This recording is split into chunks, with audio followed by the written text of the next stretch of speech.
பணிமனைகள், அரசு பேருந்துகள் என தமிழ்நாடு போக்குவரத்து கழகத்திற்கு சொந்தமான சொத்துகள் பல கோடி ரூபாய்க்கு வங்கிகளில் அடமானம் வைக்கப்பட்டிருக்கும் அதிர்ச்சி தகவல் தற்போது வெளிச்சத்திற்கு வந்துள்ளது.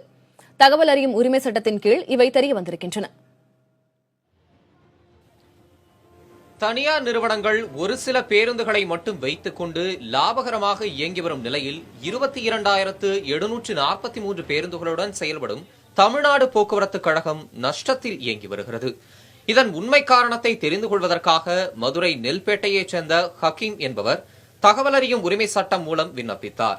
போக்குவரத்து கழகங்கள் மூலம் அவருக்கு கிடைத்த தகவல்கள் அதிர்ச்சியை ஏற்படுத்துவதாக உள்ளன. சென்னை போக்குவரத்து கழகத்தின் கீழ் 34 பணிமனைகளும் தலைமையகத்தின் கீழ் 33 பிரிவுகளும் செயல்பட்டு வருகின்றன. அதில் அயனாவரம், மந்தைவெளி, அண்ணாநகர், அம்பத்தூர், பேசின் பாலம், சைதாப்பேட்டை, திருவான்மியூர், பெரம்பூர், தியாகராய நகர் பணிமனை பேருந்து நிலையங்கள் அடமானத்தில் இருப்பது தெரியவந்துள்ளது.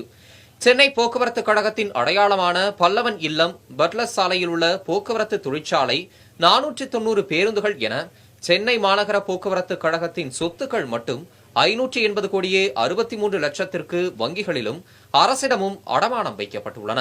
மதுரை போக்குவரத்து கழகத்தின் 39 பணிமனைகளில் 30 பணிமனைகள் 363 கோடியே 77 லட்சத்திற்கு அடமானம் வைக்கப்பட்டுள்ளது. கோவை போக்குவரத்து கழகத்தில் 377 பேருந்துகளுடன் அதன் அனைத்து சொத்துகளும் 1466 கோடியே 65 லட்சத்திற்கு அடமானம் வைக்கப்பட்டிருப்பது தகவல் அறியும் உரிமை சட்டத்தின் மூலம் தெரியவந்துள்ளது. பொதுத்துறை வங்கிகளிலே பொதுத்துறை நிறுவனமான தமிழ்நாடு போக்குவரத்து கழகம் வைத்திருக்கின்ற கடனுடைய அளவு, அடமானத்துடைய அளவு பல்லாயிரம் கோடி ரூபாய். இந்த பல்லாயிரம் கோடி ரூபாய்க்கு ஆண்டு ஒன்றுக்கு ஆயிரக்கணக்கான கோடிகள், அதாவது குறிப்பாக ஒரு 2000-3000 கோடிகளை வட்டியாக மட்டும் செலுத்துகின்ற நிலைமை, அவல நிலைமையிலே தமிழ்நாடு போக்குவரத்து கழகம் இருக்கிறது என்பது இந்த தகவல் உரிமை சட்டத்தின் மூலமாக வெளிவருகிறது. ஆட்சியாளர்கள் தங்கள் கொள்கை முடிவிற்கு ஏற்ப சுயமாக தேர்தல் நேரங்களில் போக்குவரத்து கழகம் சார்ந்த இலவச அறிவிப்புகளை வெளியிடுவதே இந்த நிலைக்கு பிரதான காரணம் என்ற புகார் எழுந்துள்ளது. இலவச மற்றும் சலுகை பேருந்து அட்டைகள் மூலம் நாளொன்றுக்கு 55 லட்சம் பேர் அரசு பேருந்துகளில் பயணிப்பதாகவும் அதற்கான தொகையை அரசு கழகங்களுக்கு வழங்குவதில்லை என்றும் கூறப்படுகிறது. அரசு வாக்குறுதி அளித்திருக்கிறது. பெட்ரோல் விலை ஏறினாலும் சரி, டீசல் விலை ஏறினாலும் சரி, உதிரி பாகங்களுடைய விலை ஏறினாலும் சரி, சம்பள உயர்வானாலும் சரி, எதனால் ஏற்பட்டாலும் அதனுடைய எல்லா விதமான செலவு தொகையை புறம் அரசு தான் ஏற்றுக்கொள்ள வேண்டும். ஏன்னா அரசு தான் 55 லட்சம் பேருக்கு மேலானவர்களை அரசு உத்தரவின் மீதில் போக்குவரத்து கழகத்தில் பயன்படுத்துவதற்கு அனுமதித்திருக்கிறார்கள்.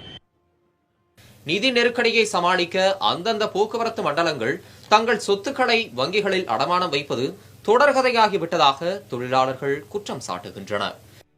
இந்த பற்றாக்குறையை ஈடு செய்வதற்காக அவர்கள் தன்னுடைய குழும கூட்டத்தை, போர்ட் ஆஃப் டைரக்ஷன் மீட்டிங்கை கூட்டிக் கொண்டு இந்த மாதம் சம்பளம் போடவில்லை, ஆகவே எங்களுக்கு பணம் ஏற்படுகிறது, இந்த பணிமனையை அடமானம் வைக்கலாம், அடுத்தது அந்த பணிமனையை அடமானம் வைக்கலாம் என்று பணிமனை முழுவதும் கிட்டத்தட்ட 300 பணிமனைகளை போக்குவரத்து கழக அதிகாரிகள் வங்கியில் அடமானமாக வைத்திருக்கிறார்கள்.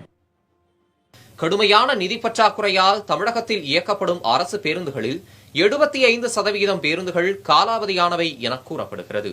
பழுதடைந்த பேருந்துகளாலேயே விபத்துகள் நிகழ்வதாகவும் அரசு பேருந்துகள் மீதான மக்களின் நம்பிக்கை குறைந்து வருவதாகவும் தொழிற்சங்க நிர்வாகிகள் கூறுகின்றனர்.